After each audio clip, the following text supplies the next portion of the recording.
ओम साई राम। बोलो साईनाथ महाराज की जय।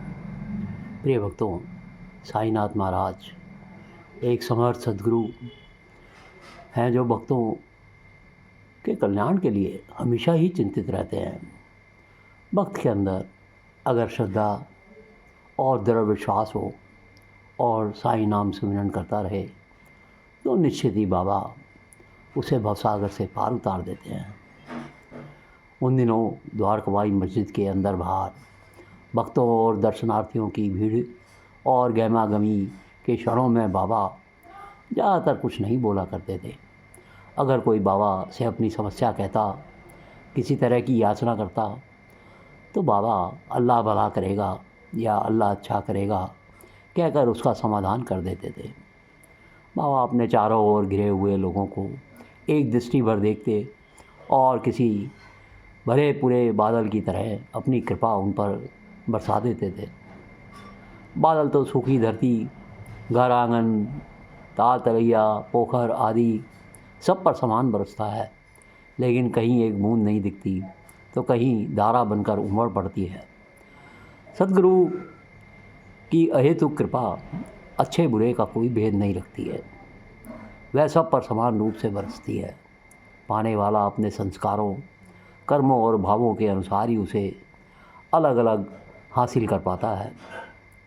गुरु की कृपा में ऐसा असर होता है कि मन की कितनी ही गांठें अनायास खुल जाती हैं, बुरे संस्कारों की छाप मिट जाती है और बुरी प्रवृत्तियां अपनी पकड़ छोड़ने लगती हैं।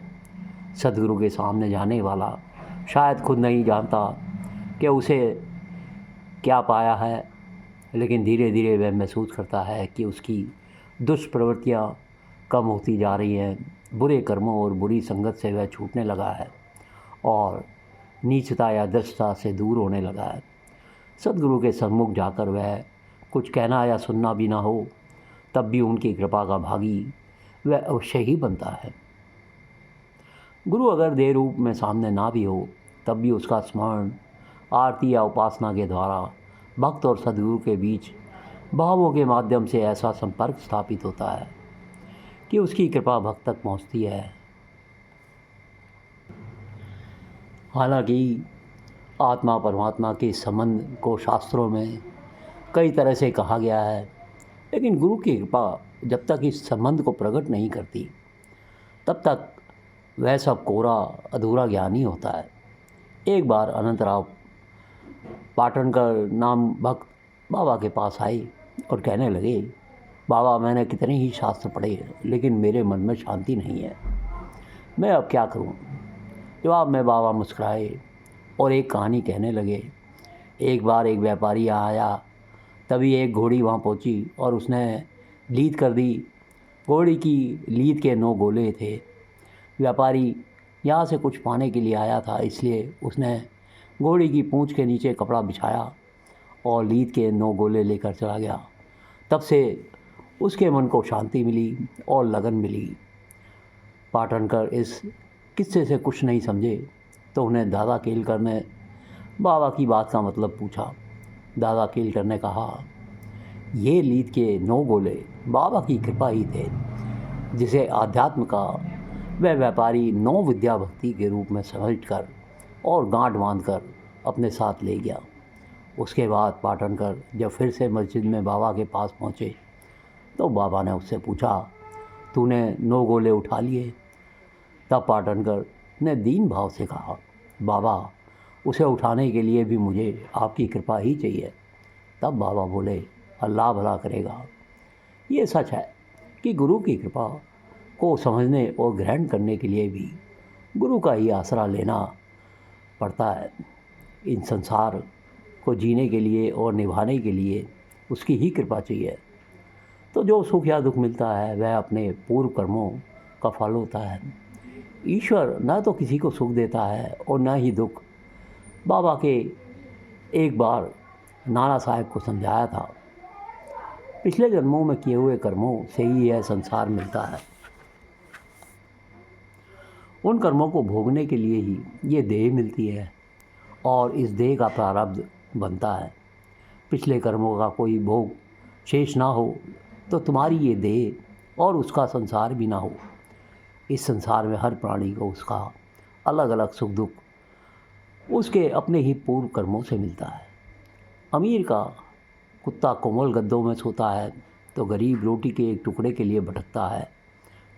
ऐसा क्यों? ये ही देह प्रारब्ध है जिसे भोगे बिना उससे छुटकारा नहीं मिल सकता है।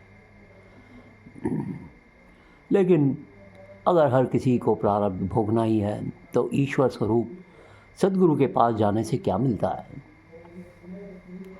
सद्गुरु की कृपा हो तो कर्मों के भोग की आँच बहुत कम लगती है।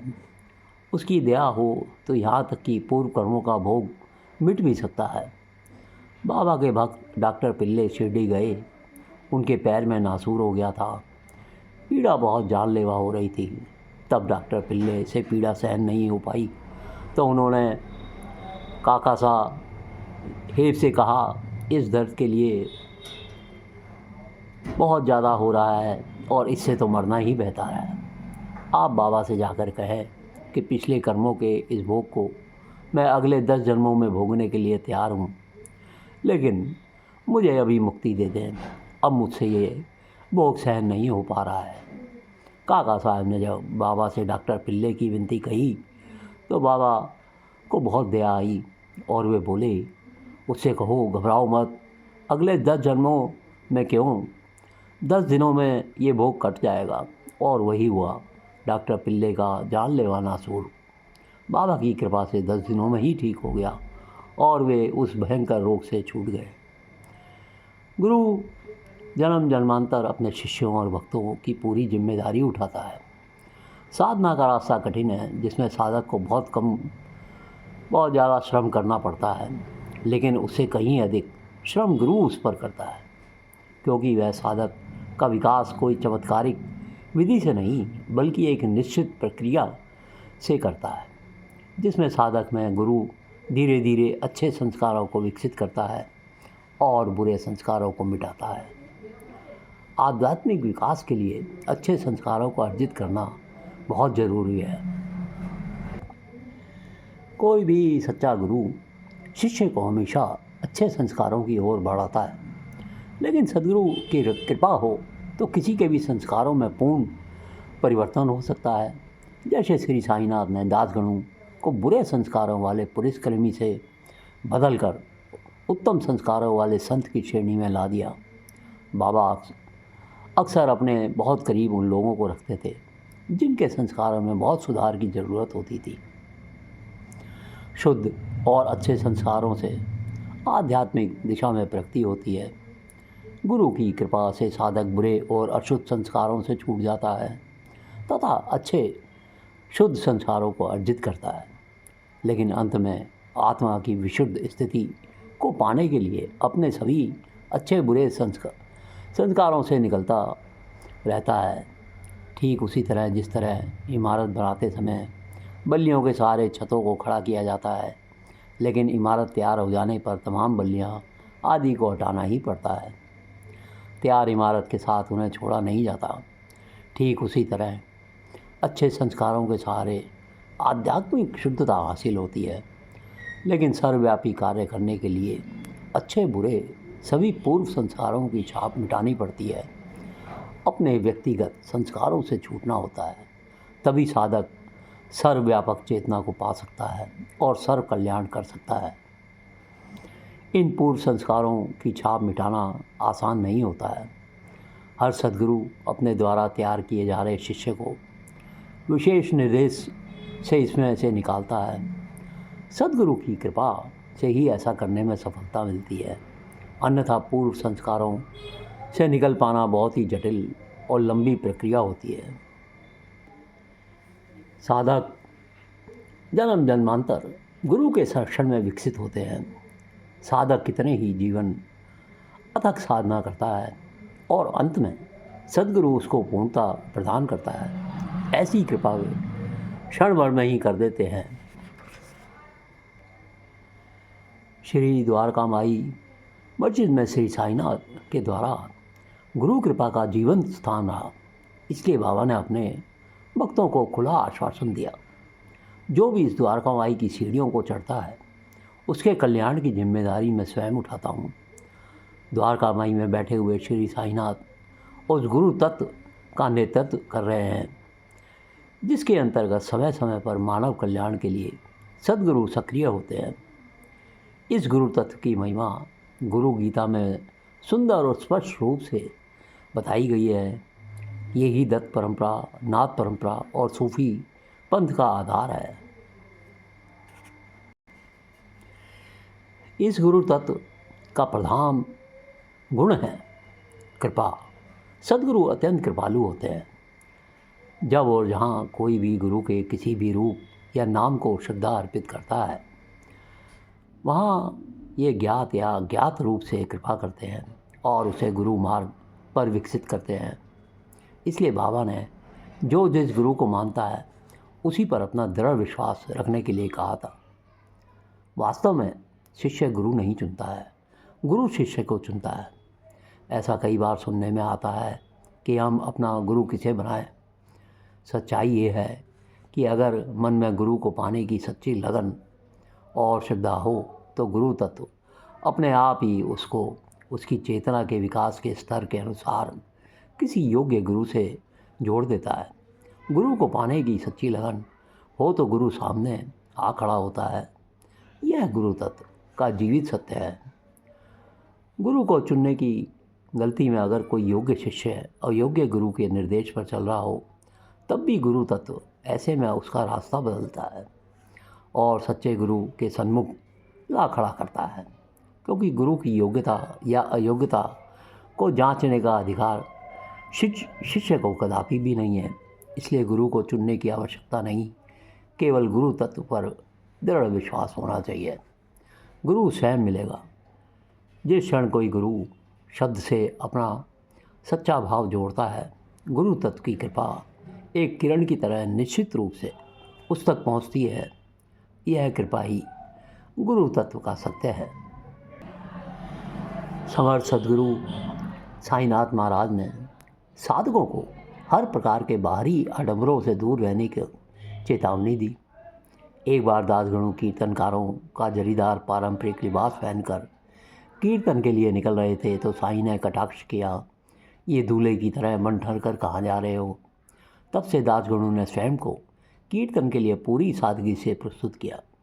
जब साठे को वाड़े की नींव रखने के लिए आमंत्रित किया गया तो साईं उनसे बोले, अरे हमें इन सब से क्या है, ये काम तो मजदूर लोग भी कर सकते हैं। पूर्ण प्रज्ञा ऋतंबरा श्री साईनाथ ने अनगिनत मौक़ों पर साधकों को इस बात का प्रमाण दिया कि वे साधकों की हर गतिविधि के पूर्ण साक्षी हैं। उनसे कुछ भी नहीं छिपा है। ऐसा इसलिए कि साधक साधना मार्ग पर सावधान रहे और सतर्क होकर आगे बढ़े। साईं के ही शब्दों में, मूंगी यानी चींटी के पाँव में आवाज़ होवे, उसे भी साईं सुनता है।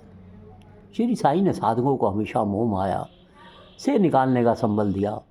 जब भी कोई साधक अपने सांसारिक दुख से व्यतीत हुआ, साईं ने हमेशा आगे बढ़कर उसका हाथ थामा और पूरा आश्वासन दिया कि वे उसके साथ हैं।